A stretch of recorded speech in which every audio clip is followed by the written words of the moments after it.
La cigale ayant chanté tout l'été, se trouva fort dépourvue quand la bise fut venue. Pas un seul petit morceau de mouche ou de vermisseau, elle alla crier famine chez la fourmi sa voisine, la priant de lui prêter quelques grains pour subsister. Jusqu'à la saison nouvelle. Je vous paierai, lui dit-elle. Avant l'août, foi d'animal, intérêt est principal. La fourmi n'est pas prêteuse. C'est là son moindre défaut. Que faisiez-vous au temps chaud? Dit-elle à cette emprunteuse. Nuit et jour, à tout venant, je chantais, ne vous déplaise. Vous chantiez? J'en suis fort aise. Eh bien, dansez maintenant. Alors, bienvenue sur la chaîne Écureuil Ascendant Fourmi. Je sais que j'ai choisi un nom weirdo un peu, mais je l'adore ce nom-là parce que ça me parle. Pour moi, ça fait un peu... ça me fait penser à la cigale et la fourmi. C'est un peu pour illustrer, dans le fond, le propos de ce qu'on va parler sur cette chaîne. À chaque fois, vous l'avez vu, moi, mon objectif avec la chaîne, c'est de vous parler de comment on peut se préparer, comment on peut être indépendant, comment on peut faire des réserves, des conserves, comment penser plus à long terme, comment on peut voir venir et s'assurer d'avoir toujours les poches pleines et surtout le frigidaire plein, les armoires, les tablettes pleines. C'est un peu ça, hein, le propos. Puis, ben, pour moi, écureuil ascendant fourmi, c'est un clin d'œil. C'est une manière de dire, ben oui, je suis un écureuil, je suis capable de remplir les joues, de faire des réserves, puis je sais quoi faire pour faire ça. Puis je sais le bien fondé et l'avantage de faire ça, mais aussi fourmi parce que ben je reste pas assis puis à rien faire, à regarder les choses aller. Je prends les moyens d'arriver à remplir mes joues. Comme vous pouvez voir, j'ai des belles joues rondes. Et j'ai pas à me plaindre, je pense que je vis d'abondance, mais je fais ma chance aussi avec ça. Alors, c'est ça le propos de la chaîne Écureuil Ascendant Fourmi. Puis je veux vous dire aussi, ben, c'est une chaîne de prepping, ok? C'est un terme qui, encore une fois, c'est un terme anglais qui veut dire se préparer. C'est pas plus compliqué que ça. Prepping, prepper.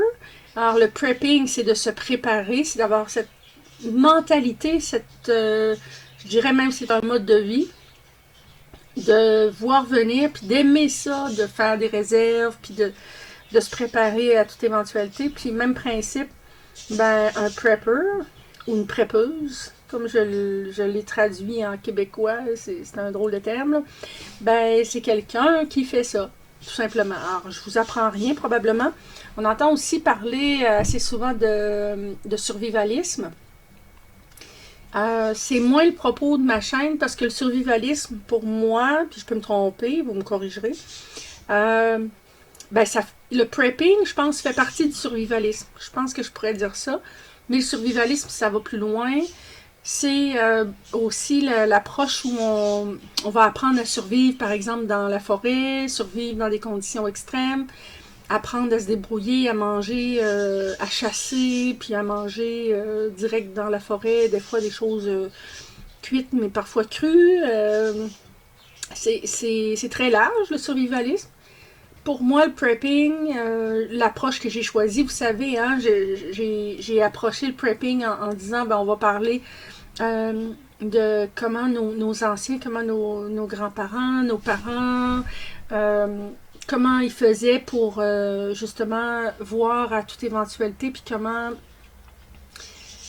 planifier, comment prévoir, comment faire pour ne pas manquer, même dans des périodes de vaches maigres, même par exemple durant la période de la Grande Dépression autrefois, même quand il n'y avait pas beaucoup d'argent, puis de pain puis de beurre sur la table, même quand on avait des grosses familles, ben comment on fait pour être un adulte responsable et comment arriver à avoir une relative indépendance pour bien vivre malgré tout, hein, au moins survivre. Alors, dans cet esprit-là, on rejoint le survivalisme. Mais je préfère parler de prepping parce que pour moi, c'est en amont, c'est vraiment le bout où on dit se préparer.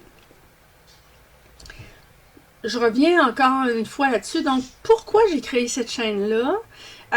Plus j'y pense, plus je me dis, ben c'était écrit dans le ciel, parce que moi, je suis comme ça. J'ai toujours été comme ça. C'est plus fort que moi. J'ai toujours aimé faire des réserves. Donc, ça peut être une qualité ou un défaut, peut-être, hein. J'ai été un peu une collectionneuse. J'ai aimé collectionner, par exemple, des boîtes de métal. Quand je tombe sur une belle boîte de métal, un peu à l'ancienne, bien décorée, j'adore ça. C'est plus fort que moi. Je m'en achète toujours une de temps en temps. Moins qu'avant. J'ai déjà fait des réserves, j'ai déjà accumulé un petit peu trop pour rien. Mais bon, ça faisait des beaux cadeaux, hein, ça fait des beaux emballages. Tu mets des biscuits là-dedans ou n'importe quel autre cadeau, ça s'offre bien, puis c'est facile à emballer. Moi, je suis pas une emballeuse. Euh, donc, c'est ça. Donc, ça a toujours été dans ma personnalité d'aimer faire des réserves, d'aimer, euh, en fait, de ne pas aimer manquer. Je pense que c'est surtout ça. Je dirais pas que je suis un enfant qui a manqué de quoi que ce soit, là. J'ai été très, très bien traitée. J'ai peut-être été gâtée un peu, mais pas pourrie, par exemple. Puis ma mère serait d'accord pour dire ça. J'ai jamais manqué de rien. On vivait simplement la plupart du temps, mais on vivait bien, puis on manquait jamais de rien. D'où les joues pleines. Mhm. Mais, euh, mais pas gâtée pourrie. Donc, je sais la valeur de l'argent. J'ai toujours travaillé très fort. J'ai souvent eu 2 puis 3 emplois, 2, 3 jobs à la fois, comme le reste de ma famille. Et c'est une valeur. On sait que on peut pas se plaindre de ne pas avoir quelque chose dont on a besoin quand on fait pas l'effort d'aller le chercher aussi, hein. Alors ça aussi, ça fait partie de mes valeurs, mais je suis une personne qui aime remplir ses tablettes.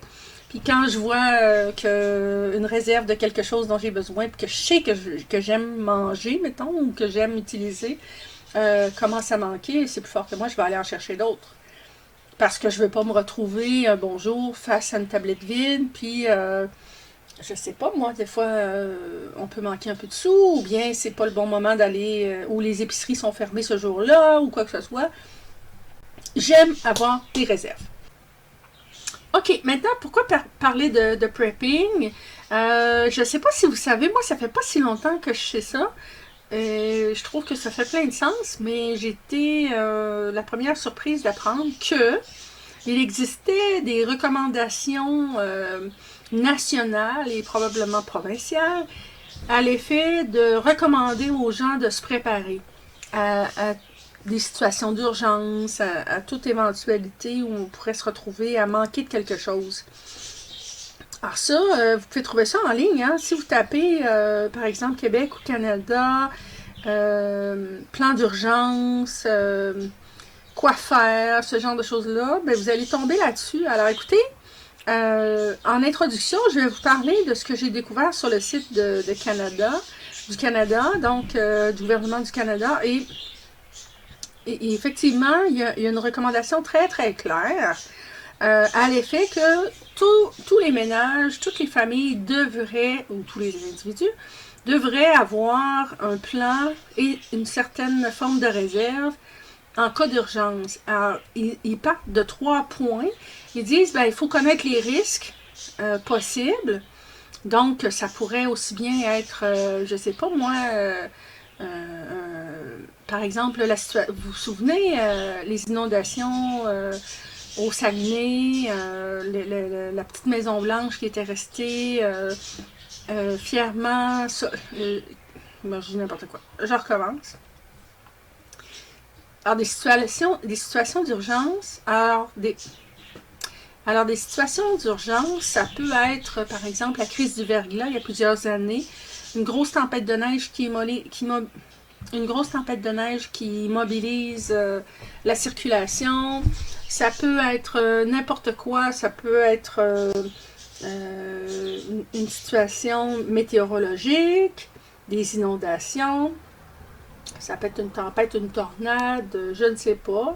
Mais ça peut aller à bien d'autres choses. On vient de vivre une situation, une période où on était restreint dans nos mouvements, n'est-ce pas, hein, compte tenu de la pandémie.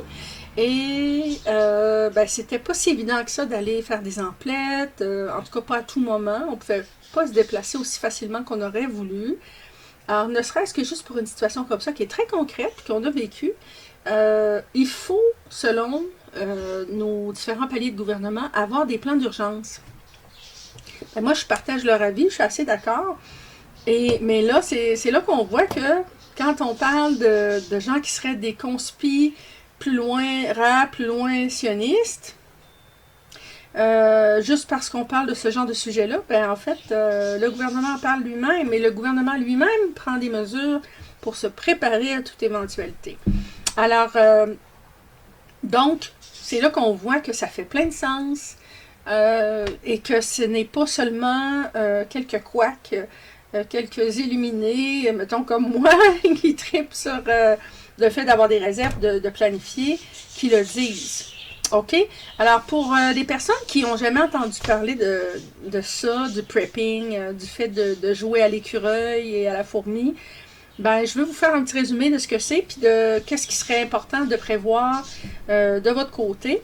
Vous savez, ça peut aussi, par exemple, hein, vous savez, en ce moment, là, on a parlé très récemment, le 15 octobre, clin d'œil, d'une situation où beaucoup de personnes se retrouvaient devant l'éventualité de manquer d'emploi, de travail, clairement. Je n'ouvrirai pas le sujet tout de suite, on en reparlera dans une autre vidéo. Mais vous savez très bien que, puis vous êtes peut-être à m'écouter en ce moment, à vous dire, ben oui, clairement, ben quand on n'a pas d'emploi, ne serait-ce que temporairement, ben ça crée un problème au niveau de l'organe le plus sensible du corps humain, le portefeuille. Donc, c'est pas méchant de se préparer aussi pour ces situations-là. On sait jamais le jour où on va avoir un problème de santé, ou son conjoint va avoir un problème de santé, ou alors une perte d'emploi, n'importe quoi. Ben, il n'y a rien de plus réaliste et normal. Ça arrive. Ça arrive parfois pour des raisons justes, parfois pour des raisons injustes. Et dans tous ces cas-là, ben, le prepping, c'est une arme, une corde à son arc. C'est quelque chose à considérer et que je vous recommande. Alors, Prepper 101, qu'est-ce qu'on fait? 10 priorités pour commencer en prepping. Les principes de base, OK? On y va avec ça. Puis vous allez voir dans les prochaines vidéos, je vais accentuer dans cette chaîne-là la thématique du prepping parce que je veux vraiment vous en parler davantage. Le contexte actuel, la situation économique, il y a beaucoup de choses qui se disent et qui se disent et qui se parlent, qui clairement indiquent qu'on s'en va vers des jours peut-être un petit peu plus difficiles et qu'il faut voir venir, qu'il faut s'y préparer.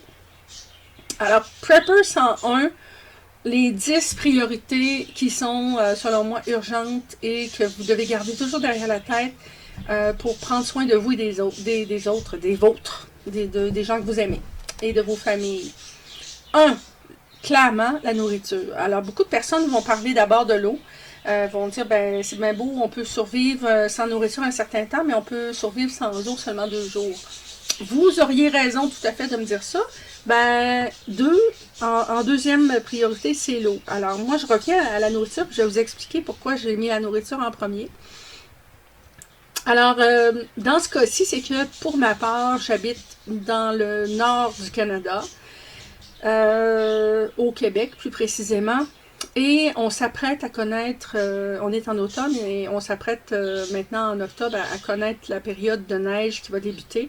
Donc on se prépare à l'hiver et tous les hivers au Québec, il neige. Moi, bon, je ne connais pas, j'ai jamais vu un hiver sans neige. Je ne sais pas si ça s'est déjà produit au Québec, mais je ne pense pas. Et conséquemment, c'est toujours possible de faire, par exemple, mettons qu'on n'aurait pas d'eau courante, qu'il y aurait une problématique quelconque, des tuyaux gelés, ben, il est quand même toujours possible de recueillir un petit peu de neige et de la faire fondre pour des besoins, par exemple, d'hygiène, pour, par exemple, faire la vaisselle, pour faire la cuisine. Évidemment, là, je n'entrerai pas dans les détails sur comment on désinfecte, comment on épure, comment on filtre de l'eau. On en reparlera dans une autre vidéo, mais je veux vous dire que, donc, j'ai pas mis l'eau en priorité parce que c'est facile d'avoir accès à de l'eau. Mais ça se discute, je le sais. Je suis sûre qu'il y a des gens qui ne seraient pas d'accord avec moi, mais je reviens à ma priorité numéro 1, la nourriture, puis je vais vous dire pourquoi je la mets en premier. La nourriture, de l'eau, on peut toujours en trouver, bien que ça soit essentiel et qu'on doit vraiment en tenir compte et s'assurer d'avoir des réserves et des moyens de désinfecter l'eau et de filtrer de l'eau. La nourriture, elle ne viendra pas à nous, elle ne tombera pas du ciel. Moi, j'ai jamais réussi à faire pousser de poulet dans un jardin, pour vous dire quelque chose. Alors, par contre, on peut faire pousser des légumes, oui, on peut faire pousser du blé, on peut faire pousser beaucoup de choses. Mais au Québec et dans les pays nordiques et dans n'importe quel pays qui connaissent l'hiver, la nourriture, il faut la prévoir, puis il faut la prêter aussi et la conserver. Donc, c'est vraiment une priorité avant de parler de quoi que ce soit d'autre, selon moi. En prepping, on parle de nourriture comme étant toujours une priorité, puis vous allez m'entendre parler de faire des réserves de nourriture à chacun des vidéos que je vais faire presque, et vous allez finir par dire, mais ça n'a pas de bon sens, va-tu revenir de parler de ça? Mais, vous savez, quand on est à côté d'une épicerie, d'un petit commerce, d'un dépanneur, quoi que ce soit, qui est ouvert, puis qu'on a accès, ou même un restaurant, ben on se dit, ah, ben c'est correct, hein, la nourriture est à portée de la main. Ah, ben, en tout cas, des fois, on se retrouve devant des tablettes vides, des fois, on ne trouve pas ce qu'on a besoin, des fois, les prix sont très chers, et en ce moment, avec l'inflation, les prix vont être de plus en plus chers. Dernièrement, j'ai vu un paquet de bacon à 10$ et plus. J'en revenais pas, j'ai pas compris. J'achète pas de bacon personnellement, je mange pas de porc. Mais il reste que, bon, je me rappelle pas d'avoir déjà vu du bacon à 10$. Vous ferez l'expérience. Il y en a des moins chers, mais il me semble que les prix montent de plus en plus. Alors, dans une optique de prepping, puis là, j'y vais pas avec les gants blancs. Imaginons là, que demain matin, il y a une crise du verglas, ou alors une crise économique, ou bien que vous avez perdu votre emploi, puis votre conjoint aussi, parce que ça pourrait se produire au 15 novembre, hein? On parlait du 15 octobre tout à l'heure, ou autre chose, autre raison. Ou bien il y a une catastrophe, vraiment quelque chose qui ne marche pas dans cette société, puis là on se retrouve mal pris. On entend la crise des containers en ce moment. Il y a des problématiques avec les containers, il y a des problématiques de transport, les vannes, les camionneurs. Clairement, il y a quelque chose qui ne fonctionne pas, qui fait qu'il y a des approvisionnements qui ne se font pas normalement. La chaîne d'approvisionnement est bousculée et à problème. Il y a des pays où c'est plus dramatique. Au Canada, ça commence à apparaître, puis on entend même parler dans les nouvelles officielles. Alors, c'est pas seulement sur YouTube qu'on entend parler de ça. Donc, moi, si j'étais vous, et je vous invite à réfléchir à ça, je ferais des réserves. Alors, en prepping, on pense aux réserves, on pense à la durée de vie sur les tablettes. Alors, pensez, par exemple, à acheter du canage, pensez à acheter des pâtes sèches, pensez à acheter des sacs de riz hermétiques, de la sauce soya, des choses comme ça, des choses qui ne se perdent pas ou qui ont une durée de vie très grande, du lait évaporé en canne, du lait en poudre. Il y a par exemple des boîtes de thon, des boîtes de viande en canne, des sardines, de tout ce que vous voulez, là, par exemple du jambon en boîte. Il y a tellement de choses qui existent, qui se conservent en canne, des soupes en boîte de conserve, des légumes, des légumineuses. On pense par exemple aux fèves rouges, aux lentilles en boîte, aux pois chiches, tous ces légumineuses-là. C'est des choses qui sont très pratiques et que vous pouvez acheter en quantité à peu de frais et qui vont vous dépanner. Bien sûr, vous ne voudrez peut-être pas manger des petits pois jusqu'à la fin des temps, mais quand même, pensez-y, dites-vous que vous l'aurez. Nos ancêtres, nos grands-parents, nos grands-mères, nos grands-pères, eux autres pensaient comme ça. Il y avait toujours un deep pantry, hein, la fameuse pantry, le garde-manger. Deep pantry en anglais pour, dans le fond, un garde-manger profond, ça veut dire quoi? Ça veut dire qu'on ne pense pas seulement à l'épicerie pour les 3 jours à venir ou la semaine, mais c'est des affaires qu'on a pour le mois et plus. Donc, on a des boîtes de petits pois, on a des légumineuses, on a des pâtes sèches, on a un peu tout ce que je vous ai dit et bien d'autres choses encore. Des choses qui se conservent, des épices, des condiments, du sel, du poivre, du ketchup, du vinaigre, de l'huile, des corps gras comme de la Crisco, par exemple, de l'huile végétale, de l'huile de coco, mettons. Alors, la cuisine, quand on pense à des catastrophes et des situations d'urgence, on ne pense pas seulement au sushi et à la bouffe de luxe qu'on a le plaisir de pouvoir s'offrir en ce moment. On pense à ce qui coûte pas cher et qui se garde longtemps sur la tablette. Des ramen, achetez des ramen, achetez-en, achetez-en. Achetez aussi, ça m'échappe tout à coup. À quoi j'ai pensé? Bon, ça m'échappe, c'est pas grave. En tout cas, des ramen en particulier, mon Dieu, quel excellent achat. Pas compliqué, qui dépanne puis qui fait l'affaire un peu tout le monde, OK? Donc, priorité 101. Numéro 1 pour un prepper 101, pour une personne qui commence dans le prepping, la nourriture.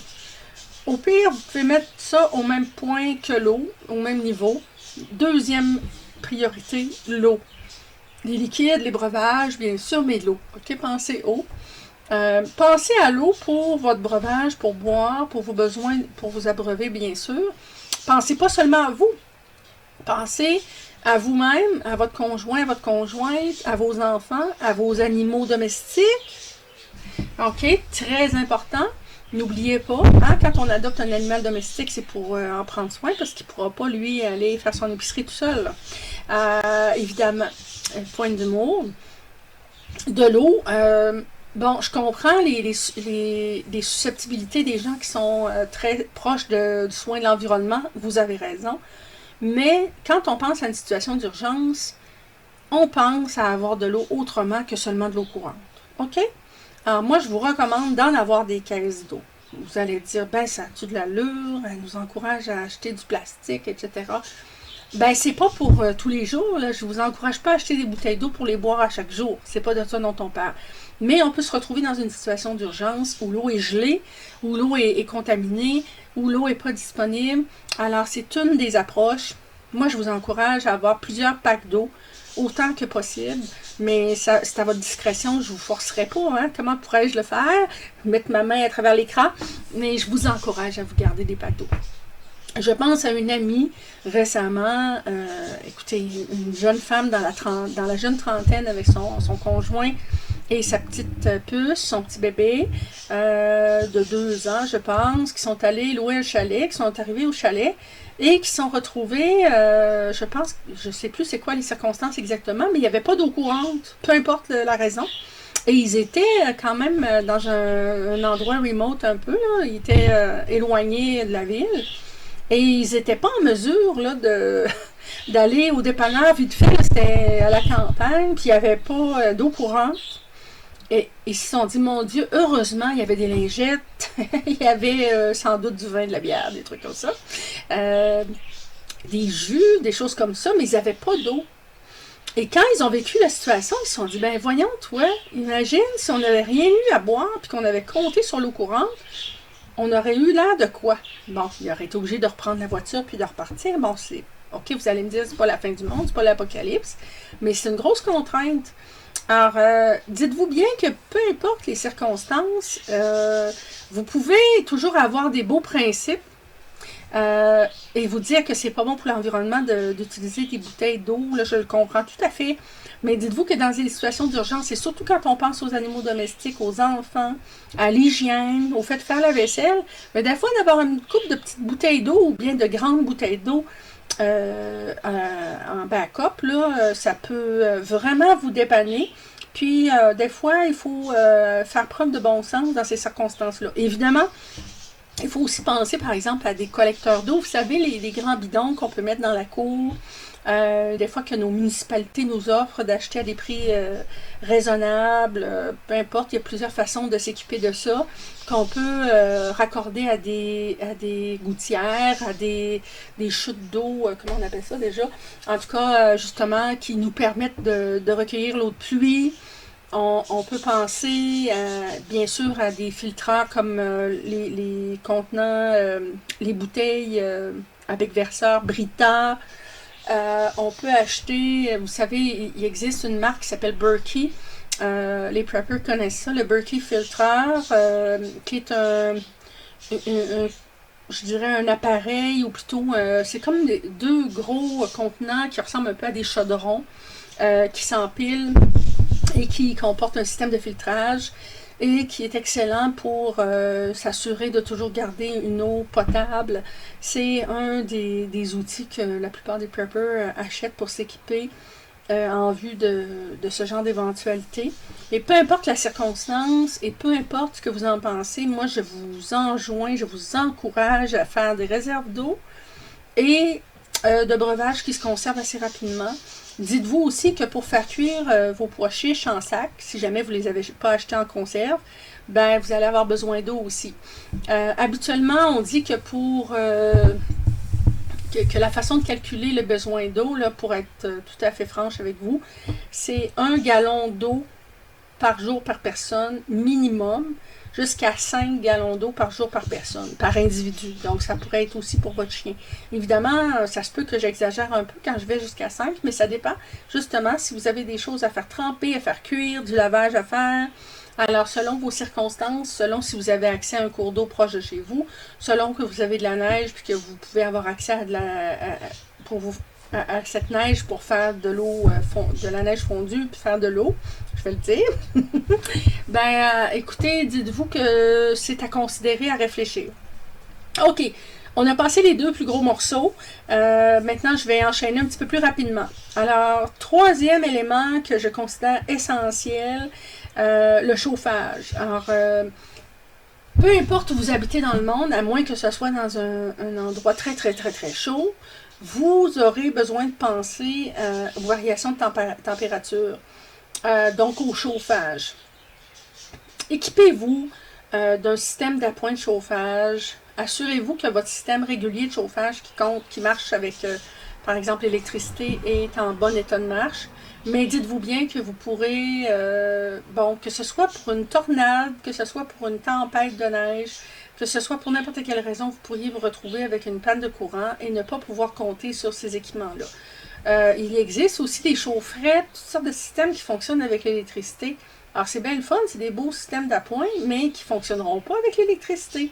Alors, bien sûr, il y a toutes sortes de choses qu'on peut faire. Évidemment, soyez très prudents. Je ne suis pas, ne suivez pas mes conseils à la lettre. Renseignez-vous, faites vos devoirs. Évidemment, on ne fait pas un feu dans son salon, à moins d'avoir un foyer puis qu'on est équipé pour le faire.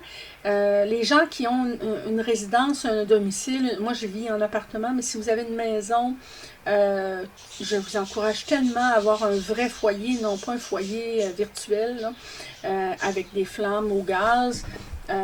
En fait, faites ce que vous voulez, mais dites-vous que si jamais vous avez un problème, que vous ne pouvez pas compter sur l'électricité, pour n'importe quelle raison, vous seriez bien indépendant d'avoir un foyer ou d'avoir mon Dieu, on appelle ça une truie ou un poêle à bois en fonte, bien installé de manière sécuritaire selon les recommandations, selon les règles bien sûr. Ça vaut de l'or parce que vous pourriez vous réchauffer et survivre et même éventuellement faire chauffer de l'eau ou des aliments sur cet appareil-là. En cas de besoin, c'est super précieux. Évidemment, vous pourriez aussi penser à tout ce qui s'appelle des chandelles, des chauffages d'appoint au propane, mais tous ne sont pas recommandés pour usage à l'intérieur, mais il y en a. Je sais qu'il y a une marque qui s'appelle Big Body.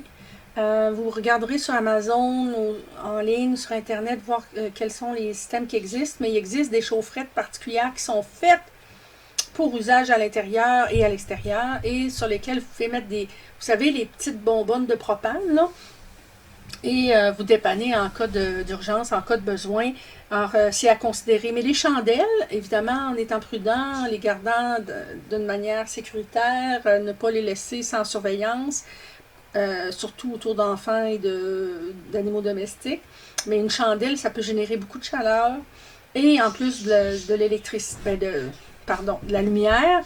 Et aussi, ça génère un sentiment de réconfort et c'est rassurant de voir une belle petite chandelle qui brûle. Alors, ça peut être vraiment un moyen de vous réchauffer, de vous éclairer et de vous remonter le moral en cas de panne de courant ou de problématiques quelconques. dans la catégorie chauffage, évidemment, c'est pas exhaustif, hein? J'y vais avec les grandes lignes, mais dites-vous bien que c'est une chose à prévoir, et c'est pas juste moi qui l'ai dit. Nos gouvernements nous disent de faire des plans d'urgence. Moi, je vous encourage à prendre les devants puis à ne pas attendre que l'urgence se présente pour commencer à y penser. Ça serait vraiment la chose à faire à l'envers. C'est l'erreur à ne pas faire. Alors, si vous avez compris l'importance d'être un bon prepper, ça ne fait pas de vous un illuminé, une personne qui n'a pas de bon sens et qui fait juste ça dans la vie. Ça fait juste que vous êtes capable de voir venir à vos besoins puis aux besoins de vos proches, plutôt que de devenir une victime et une personne passive qui attend que le gouvernement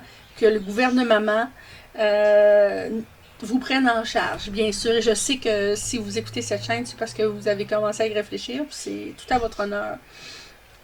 Mais dans d'autres vidéos, je parlerai plus en détail de certains éléments.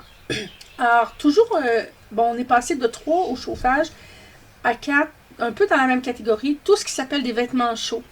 Des bottes d'hiver, des chaussettes, ça peut être des sleeping bags, ça peut être n'importe quoi qui va vous permettre de vous tenir au chaud, un coupe-vent, une veste imperméable. Alors, pensez aux vêtements chauds.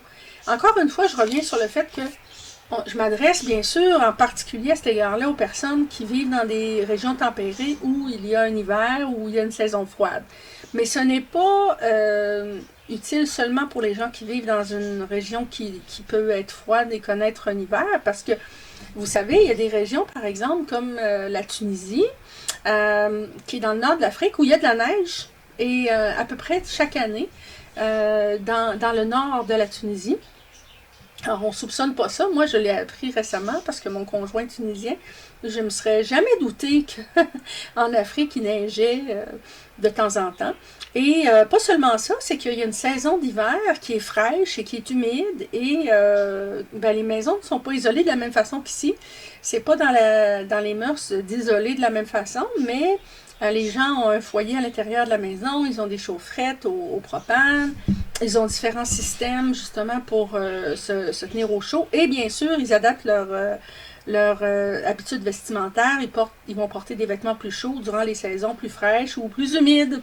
On n'a pas besoin d'avoir de la neige pour avoir froid. Hein. Vous savez, en France, en Angleterre, il y a des moments où il fait très froid, même dans les régions où il ne neige pas, à cause de l'humidité, à cause de la pluie. À cause de la façon dont les constructions sont faites, les domiciles sont construits. Alors, pensez à des vêtements chauds, parce que même si, par exemple, vous habitez en Jamaïque ou je ne sais pas où, j'imagine qu'il y a des journées moins chaudes que d'autres et que pour vous, c'est froid. Alors, j'ai pas besoin de vous le dire, mais c'est simplement que parfois, on prend un peu pour acquis que on a tout ce qu'il faut. Prenez le temps d'y penser. Est-ce que vous avez vraiment tout ce qu'il faut? Si jamais vous étiez obligé d'aller pelleter 3 pieds de neige pour déblayer votre entrée, votre porte, pour déprendre votre voiture d'une grosse averse de neige, est-ce que vous avez ce qu'il faut pour y arriver? Donc, tout ce qui est des propulsions au gaz, des souffleuses au gaz, des génératrices au gaz, soit dit en passant, je fais un petit aparté. Justement, les écologistes vont dire « Ah, ça n'a pas de bon sens, il faut y aller avec l'électricité, il faut réduire nos consommations de gaz. » Oui, mais dans une situation de survie, vous seriez très content d'avoir du gaz. Et en ce moment, on a des problématiques contraires à l'année passée où les prix du gaz avaient tellement tombé que les grandes pétrolières disaient « Si vous êtes en mesure de venir chercher le gaz, on va vous payer pour le faire » parce qu'ils n'étaient plus capables d'entreposer, donc les prix avaient chuté extrêmement. En ce moment, c'est le contraire. Alors, pourquoi il manque d'essence à la pompe en Angleterre, en Inde et ailleurs? Écoutez, j'ai écouté un expert qui disait que, justement, les velléités, je porte un jugement, mais en tout cas, les aspirations écologiques de bien des gouvernements ont fait qu'ils ont cessé de produire du pétrole autant qu'ils auraient pu le faire. Alors, ce n'est pas seulement une question de transport et de faire circuler le pétrole et l'essence ou le gasoil, le diesel, c'est aussi une question d'exploitation. Alors, si on cesse l'exploitation, qu'on réduit l'exploitation, comme M. Bidon aux États-Unis a fait, n'est-ce pas? Clin d'œil. De couper de rompre un contrat avec un pipeline en collaboration avec le Canada. ben non seulement beaucoup de gens ont perdu leur emploi, mais en plus, ben, ça crée des problèmes d'approvisionnement. Par contre, ils ne vous diront pas cette raison officielle-là, ils vont vous inventer une autre histoire pour vous dire, ah ben c'est bien dommage, mais c'est parce que, mais c'est parce que, mais c'est parce que. Mais je peux vous dire que ça fait partie des raisons. Alors écoutez, le jour où vous creverez de froid et vous n'aurez pas d'autre chauffage ou d'autres moyens de vous alimenter ou de convenir, de maintenir par exemple l'électricité dans votre demeure pour maintenir vos frigos, congélateurs en marche, ben vous seriez peut-être bien avisé d'avoir une génératrice au gaz ou d'autres appareillages qui, le cas échéant, vous serait utile. Je vous laisse bien sûr en juger, mais je vous sensibilise à ce point-là. Alors, on venait de parler de vêtements chauds, puis là, j'ai bifurqué un peu sur de l'appareillage. Les médicaments au commun, tout ce qui a rapport avec la santé, les vitamines, également tout ce qui s'appelle plasters, hein, les bandages, quand on se fait une petite coupure, une blessure, n'importe quoi. L'alcool à friction et à 70% et ou à 99%. Tout ce qu'on peut avoir besoin dans le fond pour traiter un problème de santé, un petit problème de santé, un accident, une blessure, tout ce qui a rapport avec les maux de tête, dans le fond la santé au quotidien. Quand je parle de médicaments au commun, les gens en soins, les infirmiers, les médecins parlent comme ça pour dire que ce n'est pas des médicaments nécessairement qui sont prescrits. OK? Donc, pensez à avoir Tylenol, ibuprofène, donc ça pourrait être, si vous êtes d'un autre pays, comme en Europe, on parle plus de Doliprane, tous ces médicaments qu'on peut avoir sans ordonnance, pardon, pour régler un mal de tête, une douleur, une rage de dents. Pensez à toutes ces choses-là, y compris les vitamines. On parle beaucoup de vitamine D en ce moment, qui effectivement, avec la vitamine C, est un moyen très sûr de stimuler votre système immunitaire, protéger votre santé devant les risques de grippe et autres problématiques de santé dont on parle beaucoup ces temps-ci. Alors réfléchissez à vous faire, si ce n'est pas déjà fait, une belle pharmacie maison. Également de prévoir justement des bandages, de prévoir des choses dont vous seriez en mesure d'avoir l'usage, que vous seriez capable d'utiliser vous-même et d'utiliser pour vos proches, vos enfants. Je parle d'enfants, puis j'entends un enfant crier qui joue dehors. Bon, c'est ça. Alors, pour les besoins immédiats, j'ai envie de vous dire aussi Mon Dieu, mais c'est intense! Je vous parle aussi, par exemple, de la fécule de maïs. Vous savez que la fécule de maïs et ou le marc de café, en fait les grains de café, le café moulu, la fécule de maïs en particulier peut arrêter le sang ou aider à arrêter le sang. Donc, par exemple, quand on coupe les griffes d'une perruche, quand on a un petit animal de compagnie qui se blesse, une petite blessure, là, pas des grosses choses, ou soi-même, on peut réduire l'écoulement du sang avec de la fécule de maïs. J'irais pas jusqu'à recommander à un enfant qui saigne du nez d'aspirer de la fécule de maïs, par exemple. Je ne suis pas un médecin, faites pas ça. Mais donc, sur une plaie, sur un petit bobo, quelque chose qui se met à saigner, qu'on ne s'attendait pas qu'il saigne, la fécule de maïs, c'est pas méchant d'avoir ça dans votre garde-manger. Bon, un truc d'ancien, un truc de nos grands-parents. Et aussi les grains de café moulu. Par contre, le café moulu, bien sûr, si c'est une plaie importante, c'est sûr que c'est... faut faire attention parce que ça peut rentrer dans la plaie, mais en même temps, bon, de manière temporaire, ça fonctionne. Ça a tendance à interrompre l'écoulement du sang. Un petit conseil grano en passant comme ça pour vous. Alors, préparez-vous avec une bonne pharmacie maison. Des fois, il y a aussi vous savez, des trousses de premiers soins qui se vendent. Mettez le prix pour en acheter une qui a du bon sens, puis assurez-vous que c'est clair, qu'est-ce que ça contient, puis comment l'utiliser, parce que parfois on va acheter une trousse de premiers soins, puis finalement c'est des choses tellement un peu complexes qu'on ne sait pas comment les utiliser, des gaz, des bandages. Assurez-vous que vous allez être en mesure de l'utiliser, puis ça va répondre à vos besoins avant de l'acheter. Maintenant, point 6, la lumière. Je reviens sur la lumière parce que tantôt, quand je parlais de chauffage, j'ai parlé des chandelles, mais de manière générale, la lumière. Quand quand il y a une panne de courant, quand on a froid, quand on est dans une situation de crise ou de problème, la lumière remonte le moral sérieusement et c'est bien sûr utile pour être capable de mettre un pied devant l'autre, évidemment. Pensez à des flashlights. Pensez à garder des briquets Bic de tous les types. Essayez de vous procurer aussi des flashlights ou des lampes de poche qui seraient solaires. Tout ce qui est solaire est vraiment un avantage. On n'a pas parlé de panneaux solaires dans le chauffage puis dans l'approvisionnement d'électricité, mais je l'échappe comme ça en même temps, là. On approfondira ça dans une autre vidéo. Des flashlights, vraiment, des lampes de poche, de toutes les sortes, des lampes frontales. Là, j'ai pas fait 666, là, je suis pas une franc-maçonne.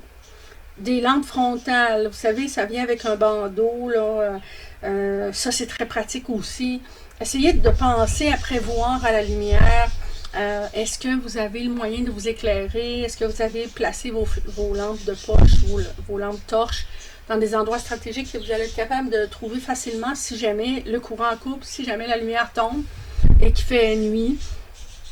Alors pensez à la lumière, pensez au fait que ça va vous être non seulement utile, mais d'un grand réconfort. Il y a aussi bien sûr tout ce qui fonctionne avec des batteries, hein, des petites batteries.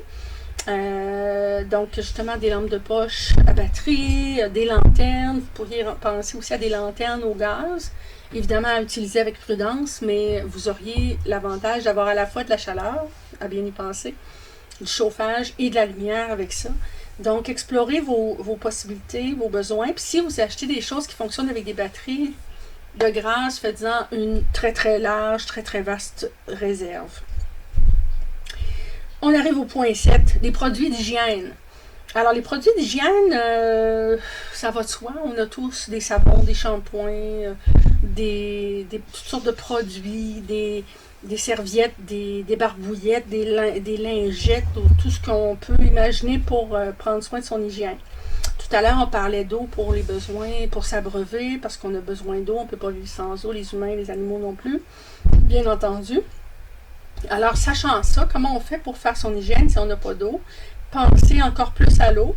Pensez dépannage aussi. Alors, dites-vous, bon, à moins d'être un bûcheron qui transpire énormément à 30 degrés au soleil, peut-être qu'en plein hiver, puis quand on n'est pas en train de, de transpirer très fort, peut-être qu'on peut se passer des soins d'hygiène, mais ne pas s'en passer, évidemment. Là, on pense comme dans le bon vieux temps, on pense comme si on était en camping. Alors, est-ce que parfois on pourrait, par exemple, sauver l'eau en sautant une douche, mais par contre, compenser pour l'essentiel, on se comprend, avec des lingettes jetables, disposables de préférence, sinon, ben, on s'arrange. Donc, réfléchissez à toutes vos options à cet égard-là, produits d'hygiène. Faites des réserves de shampoing, faites des réserves de savon. Je vous encourage particulièrement, non pas à acheter du savon liquide, mais des savons en pain qui se conservent un peu plus longtemps et qui sont habituellement moins chers. En tout cas, envisagez d'avoir les deux au moins si vous êtes habitué d'utiliser des savons liquides. Envisagez d'acheter des pains de savon. Vos produits d'hygiène et vos soins de beauté, ceux dont vous avez particulièrement besoin, des soins d'hydratation. Certaines personnes ont la peau très sèche. Pensons aussi que pour les mains, les pommades, les baumes à lèvres, les lipsticks, tout ce qui marche pour les mains, par exemple les coudes, les genoux, les pieds. Parfois on a la peau sèche. Vaseline, la gelée de pétrole et autres pommades. On peut avoir son opinion sur la valeur de ces produits-là. Moi, je vous invite juste à considérer le prix aussi, mais d'avoir des produits qui fonctionnent puis qui vont vous dépanner et qui vont se conserver longtemps aussi en cas de problème. J'en profite pour vous mentionner, bien évidemment, l'aloès. Si vous avez une plante aloès chez vous, ça pourrait être un super de dépanneur. Ça va être une belle plante qui va vous donner de la joie au quotidien, mais ça va être aussi une plante qui va pouvoir vous servir de médicament et de soins d'hygiène aussi, alors à considérer. Voilà, alors j'abrège. Numéro 8 sur 10, tout ce qui s'appelle la vaisselle, dans le fond. Alors, justement, pour économiser de l'eau, on peut avoir des scrupules, encore une fois, pour l'environnement, mais si on est à court d'eau, si on est à court de neige, si on n'est pas en mesure vraiment de gaspiller de l'eau, je vous encourage à faire des réserves de vaisselle disposable. Alors oui, c'est pas l'idéal, ça pourrait être de la vaisselle en carton, au pire, ça peut servir pour faire un feu de camp. Ça peut être compostable, il y a de la vaisselle disposable qui est compostable. Si vous n'avez pas les moyens, puis que vous ne savez pas trop où trouver ça, ben, au moins achetez-vous, par exemple, des assiettes, des verres en styromousse, en styrofoam, et de la vaisselle en plastique. Et vous pourrez me crucifier si vous pensez que pour l'environnement, c'est épouvantable. Mais écoutez, dans une situation d'urgence, pour quelques jours, pour quelques semaines, ça pourrait être une belle solution pour vous en sortir puis survivre aussi, parce que vous voulez boire votre eau plutôt que vous en servir pour faire la vaisselle. Vous me suivez dans ma logique. Alors, c'est à considérer. Vous en ferez qu'est-ce que vous voudrez, bien entendu. Numéro 9, tout ce qui s'appelle des bacs comme des chaudières. Vous savez, là, les chaudières qu'on peut acheter dans les centres jardins, dans les canacs, dans les centres de rénovation. Des grandes chaudières, là, à peu près comme... c'est dur à montrer, mais en tout cas, qui mesurent peut-être 2 pieds de haut, là, avec un couvercle. Ces contenants-là peuvent être très utiles pour faire du rangement, pour, par exemple, cacher vos spaghettis, vos pâtes sèches, vos légumineuses sèches, pour éviter que, par exemple, les rôdeurs ou que des insectes s'attaquent à vos aliments et vous permettent de les conserver encore plus longtemps. Ça peut être une option. Mais ça va être certainement aussi une option, par exemple, pour laver votre linge si, par exemple, il y a des problématiques de laveuse, à la fois que vos électros briseraient ou parce que vous n'avez pas d'eau courante, donc vous allez devoir y aller à la mitaine. Ça va aussi vous servir, vous dépanner comme une toilette d'appoint si jamais il y a un problème. Je vous invite par exemple à recycler et ou à vous procurer des nouilles de piscine. Vous savez, les fameuses nouilles de piscine, celles qui sont rondes, là. C'est comme un grand tube de couleur. Vous pouvez le séparer sur son long avec une paire de ciseaux et en faire, vous voyez où je vais en venir, vous prenez votre chaudière, votre bac et vous glissez, vous insérez votre nouille de piscine. Vous pourrez en faire des sections, la couper, hein, pour que le bord de la chaudière soit plus confortable si éventuellement vous deviez vous en servir comme de toilette d'appoint. OK, un petit truc de prepper. Très utile à savoir, ça peut dépanner. Et évidemment, ça peut vous servir à cacher toutes sortes d'affaires, à protéger toutes sortes d'objets que vous ne voudriez pas exposer et ou exposer à la vue, au regard des autres, à la convoitise. Des fois, on peut avoir besoin de dissimuler des objets qu'on ne veut pas se faire shipper. Hein? Et, oui, là-dedans, sacs à vidange aussi, des sacs poubelles, en particulier, ceux qui sont de meilleure qualité possible vont pouvoir vous servir à faire toutes sortes de choses, des bâches pour recueillir de l'eau. Ça peut vous servir d'imperméable de secours, ça peut vous servir pour ranger du stock, pour faire n'importe quoi, ça peut vous servir pour cacher, pour boucher un trou, une vitre cassée, ça peut vous servir à regrouper des déchets, ça peut vraiment servir à 1001 choses. Des sacs poubelles de qualité industrielle, je dirais, là, contracteurs, résistants, à avoir en quantité. Puis tant qu'à faire, j'en profite pour vous dire pourquoi ne pas vous procurer du duct tape. C'est un peu le passe-partout pour n'importe quoi. Ça peut tellement dépanner. Vous savez, le tape, le ruban adhésif gris, large, fibreux, duct tape. Faites-en donc des réserves à chaque paye. Vous en achetez un rouleau. C'est pas très cher, mais ça peut vraiment dépanner. Et en 10e point, 10e priorité, tout ce qui a rapport avec la sécurité. La sécurité en général, la sécurité de la maison, mais votre propre sécurité. Alors, à cet égard-là, Prepper 101, dites-vous bien, peut-être votre première solution prendre soin de votre propre sécurité, la sécurité de vos proches, de votre famille, c'est la discrétion. Alors, vous savez, hein, je considère personnellement que la plupart des gens sont des bonnes personnes, mais il y a toujours des exceptions. Et que ce soit pour des raisons circonstancielles ou parce que les gens sont profondément de mauvaise foi ou mauvais, ben, écoutez, moi, je suis pas prête à prendre le risque. Donc, la discrétion, c'est à la fois de ne pas laisser à la traîne des objets précieux ou à la vue. C'est à la fois aussi ne pas trop parler du fait qu'on a un plan d'urgence et qu'on est préparé et que pour ne pas que certaines personnes qui seraient moins avisées, moins proactifs, plus paresseux, j'ai envie de dire aussi, se disent, ben, si jamais j'ai un problème, ben, je vais aller chez vous. J'ai vu que ton garde-manger était plein, c'est ta bouffe que je vais manger. La bonne blague. Ben moi, je trouve pas que c'est une blague. Alors, ça fait quelques fois que j'entends des gens faire cette remarque-là à moi, me disant, ben moi, je sais quoi faire. Si jamais il y a une catastrophe, je vais aller chez vous. Il n'y a pas de problème, je vais être très bien. Hi, tu vas faire un saut, mon ami, parce que ma porte va être fermée ce jour-là.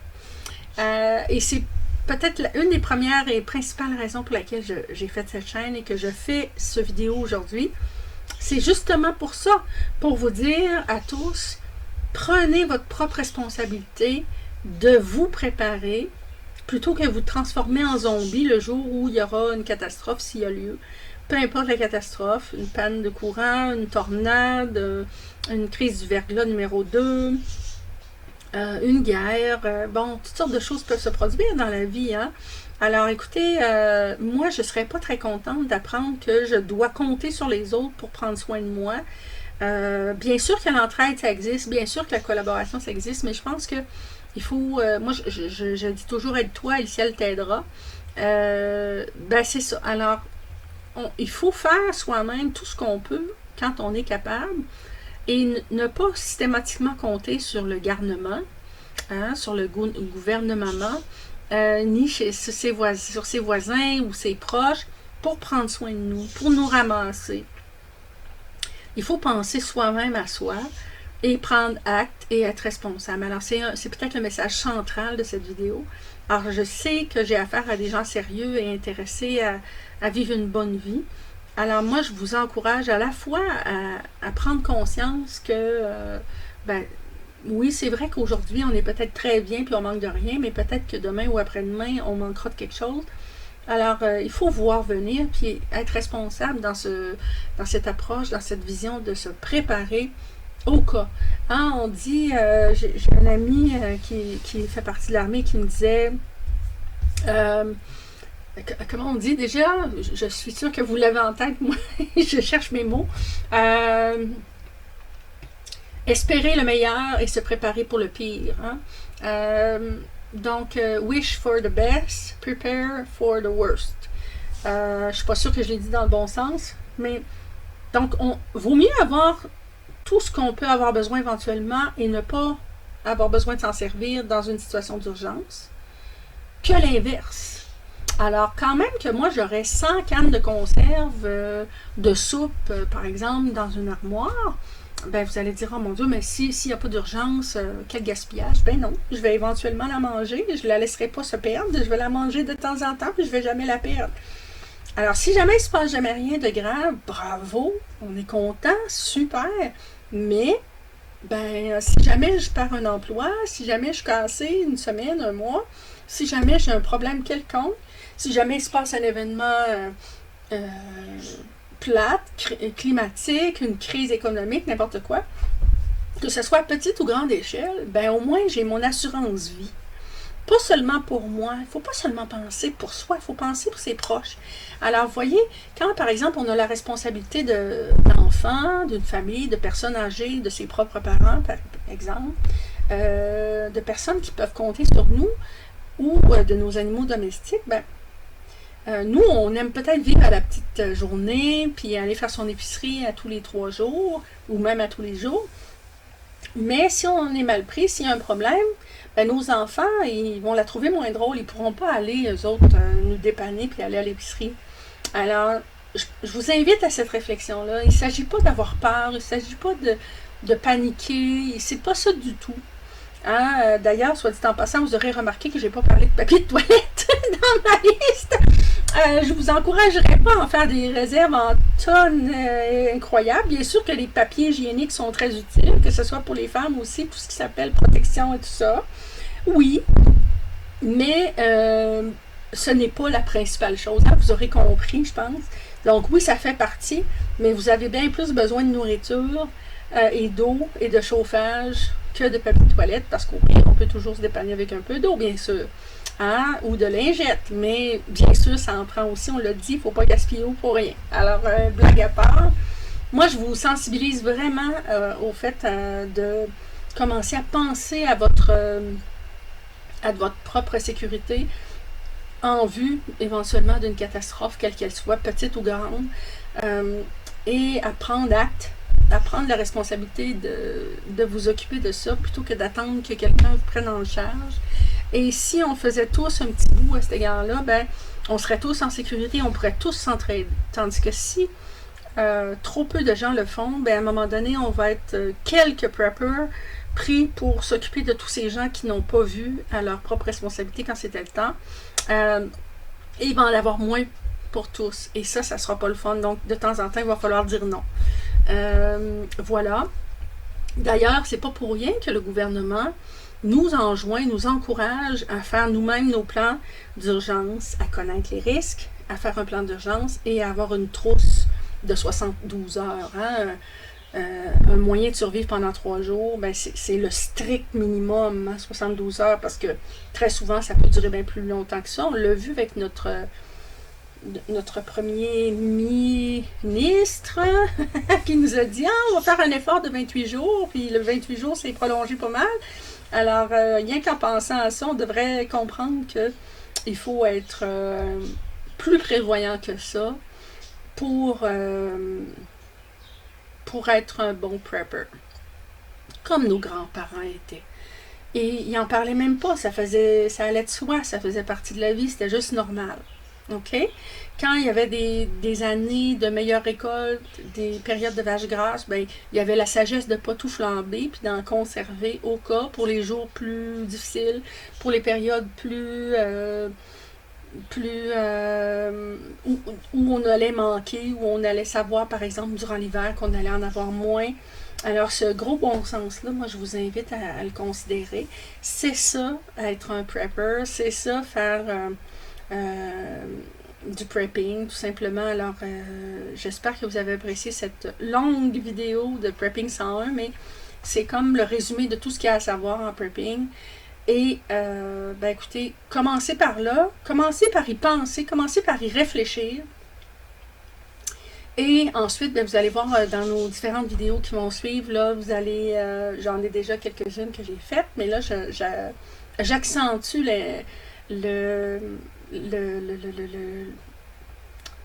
mais en ce moment, je porte mon attention très précisément sur des situations plus de crise ou de crise économique, de catastrophe, plus des situations systémiques où on peut se retrouver à devoir être un bon prepper. Alors, je vais aborder d'autres éléments, je vais préciser, je vais aller plus en profondeur sur certaines choses dans les prochaines vidéos. Alors, écoutez, merci pour votre attention. Si vous êtes toujours là, c'est fantastique. Merci pour le temps que vous m'avez consacré.